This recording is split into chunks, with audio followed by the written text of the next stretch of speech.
kumbe ngithi indaba ezimnandi namhlanje elizethulelwa imthwakazi Republic Party kumhla ka-30 June 2023. I'll read out my statement. It reads as follows. Sign the petition for a permanent solution to our problems. Dear Mthwakazi citizens, it is with pleasure that I pass revolutionary greetings to you all, both home and abroad.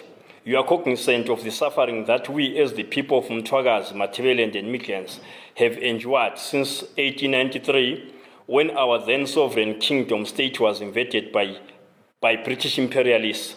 You are also aware of the fierce resistance to occupation that our forebears demonstrated in numerous battles, including that of Gadate. In that battle, our predecessors proved their heroic nature as they fought British Europeans who had teamed up with 652 Mashonaland people to invade our territory. Subsequent battles were fought even after the disappearance of our king, Lobengula. We all know that it was not out of cowardice that he fled. Instead, he could not allow his flesh to be touched by Abantu Abalempunza, the invading whites and their Shona accomplices. You are the sons and daughters of the heroes and heroines whose courage we shall forever cherish. You are equally cognizant of how in 1923 the invading Europeans joined our lovely Mthwakazi state with Mashonaland, the product of which was the present-day Zimbabwe. It has not escaped your attention that the British transferred our colonial status to Mashonaland people in 1980. They were supposed to hand our country Mthwakazi back to its owners, ourselves. Memories of the 1982-1987 Kukuraund genocide against us by Mashonaland people are still as fresh today as they were in the 1980s. We have not been compensated to this day. You are witnessing daily the extreme exclusion of Mthwakazi people from virtually all aspects of human life in Zimbabwe. Our children are sidelined in the employment sector. Offices, industries, schools, and other organizations and institutions, both private and public in Mthwakazi, are flooded by people from Mashonaland. Large tracts of our land, including the resources on it, are in Shona hands. Even local government is no longer local because it is run not by your local people, but by the Shona. I have no doubt that we are aggrieved that this situation cannot be allowed to continue. It's high time we brought this nonsense to an end, once and for all. In this light, I, on behalf of Mthwakazi Republic Party, MRP, call upon you all to raise your voices to the ends of the world and be heard. You are urged to tell the government of Zimbabwe and the entire world that your oppression by Mashonaland is history. Tell the world that you want what is yours back. You want your sovereignty. It is through sovereignty or self-rule that you will be able to restore your dignity as a people. Self-determination will return political and economic power to your hands. It will give you space to speak your language and revive social and cultural life that distinguish you as a nation. The party is releasing a petition by which we are all expected to sound the trumpet of independence to the world. By appending your signature or writing your name, you will have told the world and Zimbabwean government that you want your country back, that you want out of Zimbabwe. You would have reminded the world that you once were an independent country, separate from Zimbabwe, and that you want to return to your former independent state. By signing the petition, you would have passed the message that you are rejecting the marginalization of Mthwakazi people in whatever human life aspect, that you now want full control over your life, land, economy, and governance. Both online and hard copies petitions are be availed to enable ease accessibility. Sign the petition and encourage your friend, neighbor, family, and business partner to do likewise. We must, in less than 2 months, have all signed the petition for all international institutions that I've approached regarding our predicament to see. Your signature will speak on your behalf. I have a communique from the recognized international institutions. Coincidentally, this communique reached to me on my birthday, in which acknowledgement of receipt of my letter of complaint is confirmed against Zimbabwe. Our case already has a case reference number in place. I am the complainant in the said case, and you are the represented. Together we shall say through. At least 20,000 signatures will be enough to send the word. Our independence is guaranteed because we are born to be independent. We have all what it takes to be independent again. Ngiyabonga ke mthwakazi omuhle ugwalo engiqeda ukulubala lapha luyasikhuthaza lusigqugquzela ukuthi njengoba lisazi ukuthi sike sabhalela inhlanganiso ezithile zamazwe omhlaba mhla ka-24 April kuyona le inyanga ikhona inhlanganiso yamazwe ezomhlaba eyamukele igwalo lwethu kake ngithi mhla ka-24 April 2023 yazosiphendula mhla ka-6 June 2023 obekulilanga engathi lulanga losuku lokuzalwa kwami engathi mina ngimele umthwakazi wonke jikelele kube i-special birthday present ukuthi ngalolo suku le inhlanganiso isiphendule isitsho ukuthi sebeyamukele isikhalazo sethu lapho esimangalele khona iZimbabwe kibo ukuthi iZimbabwe ngayisiphathanga kahle kanti ngokunjalo futhi singabantu abalwisela ukuthi siphume sibe lilizwe esizimele sisodwa njengoba ke sesibalile ngale ipetition inhlanganiso leke isinikile umlando ukuthi ngamalanga angedluli inyanga ezimbili kumbe amalanga angamachumi ayisithupha kumele sibe sesenelisile ukuqoqa ama-signatures angafika wona lawo esabhalayo esathi 20,000 signatures esatsho khona ukuthi isignature inye ngayinye ezoncindezelwa ngumuntu wakomthwakazi imele umphefumulo munye ngamunye owaswelakala ngesikhathi sikambhuqazwe ka-1982 kusiya ku-87 lapho okwabulawa khona abantu bethu abadlula 40,000 siyalicela ke mthwakazi omuhle linabondlela zimhlophe emagumbini amanomhlaba lapho elingabe likhona ukuthi petition leyi ngoba siyivula kunamhlanje 30 June 2023 sake sayivula phambilini singakatholi izimpendulo sithi qhubekani ke lisayina online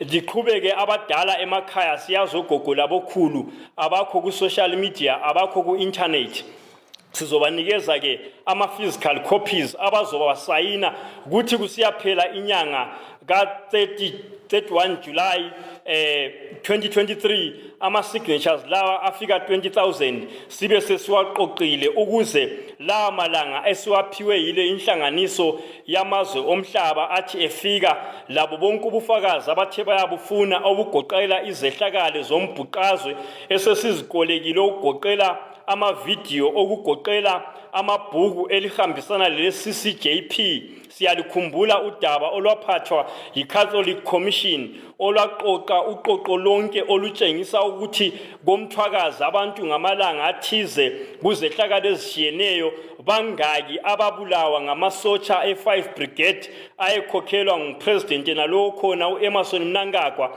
lo-Robert Mugabe uConstantine Chiwengwa oPerence Shiri oSidini Sekeramai labanye bonke abanye abaphatha lo mbhuqazwe wokuzobulala behlukumeza isizwe sikamthwakazi konke lokhu bathwakazi siyalicela ukuthi silinika isibindi ukuthi hayi njengemthwakazi Republic Party kasikhulumi singenzi sikhuluma sisenza iminyango yamazwe aphandle siqalisile ukwamukela udaba lwethu ngendlela ephezulu kungakho ke siyalikhuthaza siyalicela ukuthi nxa izigijimi zenu abathwakazi amalungu emthwakazi Republic Party lingababona beqoqoda ezindlini zenu befika emagumeni enu becela la ama-signatures libanike ngokukhululeka ngoba yiwo la ama-signatures azoba yibufakazi emhlabeni wonke jikelele ukuthi ngempela abethwakazi bakhona ilizwe labo bayalifuna kanti siyabonga futhi ukuthi ilizwi le-self-determination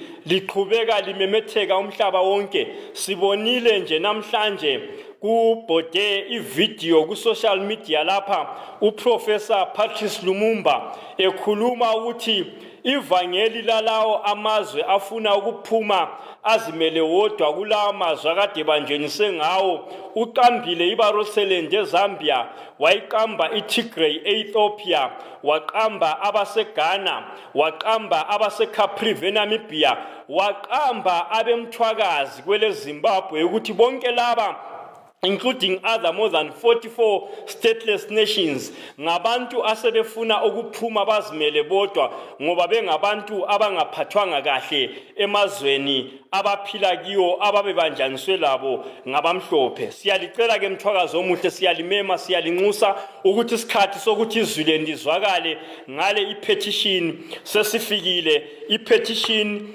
abazoyisayina online alizoyibala, sizolinika amalinki, ungayibala ipetition yethu iyakufikisa lapho okuzofika khona kukubuze igama, kukubuze i-email address yakho, kutsho ukuthi commenta ukuthi why usayina le petition. Ngemva kwalokho kuzokutshela ukuthi sign the petition, ube sewuyayisayina, ibizo lakho bese liya edelwa kuma numbers lawo asevele khona. Siyalincenga ke sibhalile njalo imbiko ngama languages wonke ethu atholakala kwelika Mthwakazi angafika 10. Sigqugquzela ukuthi lo gogo osekhaya ongasizwayo isilungu abekwazi ukuthi hayi abakamthwakazi abemthwakazi Republic Party bayabacela ukuthi abasayine ke le petition. Ngizacela ukuthi sengikhulumile ngali petition bese ngisitsho ukuthi ongezwayo ngongelandlebe, ongelamehlo ngongaboniyo,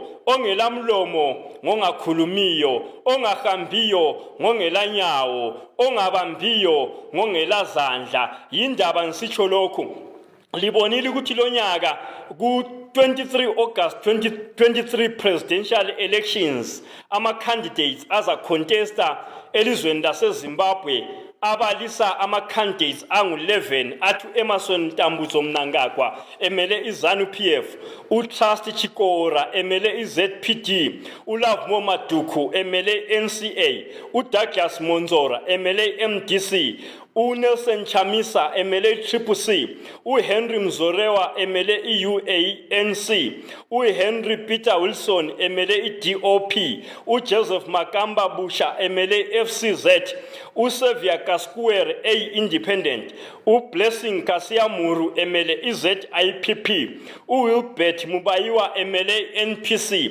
Gambe ebantwini bonke laba bangu-11 engibabalileyo, yiliphi ibizo kumbe isibongo sakomthwakazi elisizwileyo? Kuyatshengisa ukuthi ukhetho lwalonyaka luka 23 August 2023 luyasibonisa ukuthi labo abafuna iZimbabwe ngamashona kuphela. Abekithi abathwakazi lanxa bekhona kuma national political parties bewakhokhela abagoqela oZAPU behlulekile ukungena bebe ngama presidential elections elizweni leZimbabwe. Okokuqala imbangela kuyikuthi amashona onke atshengisela ukuthi bunengi bawo bangamasela ngoba i-$20,000 US engathi 200,000 rands benelisile ukuyiraiser as i-nomination fee for all presidential candidates. But thina abakomthwakazi ngoba kasomasela sibonile igold mafia itshengisa ukuthi iZANU itshontsha njani igolide. Sabona last year umnyaka usiyaphela eParliament iZANU-PF, iCCC, iMDC bevumelana ama-MPs ukunikela $40,000 US abakuthi ngamaloni.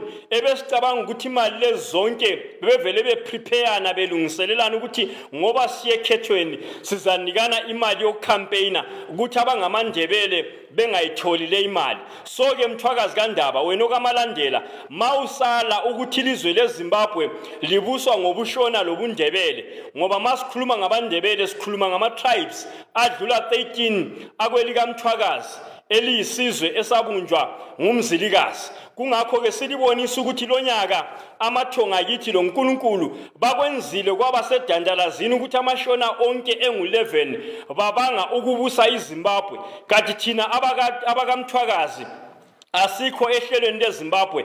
Ngokunjalo nje siyimthwakazi Republic Party yikho lizabona ukuthi siconteste kuphela kuma councillors komthwakazi, sa contesta kuma city amathathu lapho senelise khona ukuthi abantu bethu baziqoqele imali kungama communities bazibhadalela le $1,000 US ebalo ngicomrade uVD ongathi ungayiconverta ngama randi ikubonisa ukuthi 20,000 rand okuyimali esingelayo eqoqwe ngabathwakazi ngoba iMRP libandla elizifandayo. Siyalincenga siyalinxusa bathwakazi abahle siyazi ukuthi imidlwane iyanyelezwa langa linye kodwa kayithungululi langa linye sokusile isikhathi sokuthi sivuke siphakamise ilizwi lenkululeko yethu yisona lesi ngakho ke ngale ipetition la ngalama elections azoba khona kuma 67 local councils komthwakazi lama MPs angu 3 akube indlela yokubonisa lokuzwakalisa ukuthi umthwakazi uselifuna elingelakhe uthi kalibuye emasisweni kodwa ke indaba yethu kayipheleli ku 23 August siyadlula ngoba iMRP iRevolutionary Party sidlula sisiya phambili sisiya enkululekweni lapho umthwakazi azozibusa khona ngokugcweleyo ngilalo ke ibhuku lemthetho kumbe lemigomo yonke abasinike lona laba abasiphendulileyo becela lokho abakucelileyo konke elikubona kubhuku leli kuveza khona ukuthi udaba lwethu luzwakele njalo siyamitha kumbe siyahlanganyela izidingeko zale international organization eyiyo ethe silizwile udaba lwethu yazi yasinika ke i-case reference number okuzasokusiya phambili singene ezinkantolo ezizokuqhuba udaba lwethu ugwalo lolu lube yilo olusigayidayo ngezinto zonke ezifunakalayo ngimele ibandla lenu ibandla lemthwakazi Republic Party engakucela mthwakazi wonke jikelele ukuthi